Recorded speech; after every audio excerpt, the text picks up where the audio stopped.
Supreme court کے 7 رکنی آئینی بینچ نے فوجی عدالتوں میں سویلینس کے ٹرائل سے متعلق کیس کی سماعت کی۔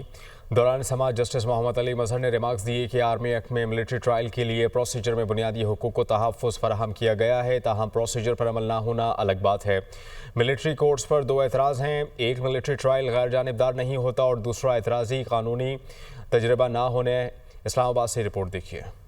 آئینی بینچ کے روبرو سیولینس کے ملٹری کورٹس میں ٹرائل سے متعلق اپیلوں کی سماعت۔ وکیل عابد زبیری کے دلائل مکمل، جمعرات سے لاہور بار کے حامد خان دلائل کا آغاز کریں گے۔ دوران سماعت وکیل عابد زبیری نے دلائل میں کہا، اٹارنی جنرل کی جانب سے دی گئی تحریری یقین دہانیاں سپریم کورٹ کے 5 رکنی بینچ کے فیصلے کا حصہ ہے۔ تحریری یقین دہانیاں جن متفرق درخواستوں کے ذریعے دی گئی، ان کے نمبر بھی فیصلے میں شامل کیے گئے ہیں۔ سابق فوجی افسر FB علی کا حوالہ دیتے ہوئے کہا کہ وہ 1965 کی جنگ کے ہیرو تھے، لیکن ریٹائرمنٹ کے بعد ان پر اپنے عہدے کے اثر رسوخ کے استعمال کا الزام لگا۔ ایک ریٹائرڈ شخص اپنا عہدہ کیسے استعمال کر سکتا ہے؟ ضیاء الحق نے پہلے بطور میجر جنرل FB علی کا ملٹری ٹرائل کیا، تاہم 1978 میں جنرل بننے کے بعد انہیں رہا کر دیا۔ جسٹس جمال مندوخیل نے ریمارکس دیے کہ جو کام FB علی کرنا چاہتے تھے وہی ضیاء الحق نے کر دیا۔ جسٹس محمد علی مظہر نے کہا کہ آرمی ایکٹ میں ملٹری ٹرائل کا مکمل پروسیجر دیا گیا ہے، جس میں بنیادی حقوق کا تحفظ بھی فراہم کیا گیا ہے، لیکن اگر اس پر عمل نہ ہو تو اس کی موجودگی بے معنی ہو جاتی ہے۔ ملٹری کورٹ کے خلاف 2 اعتراضات سامنے آتے ہیں۔ پہلا اعتراض، ملٹری ٹرائل غیر جانبدار نہیں ہوتا۔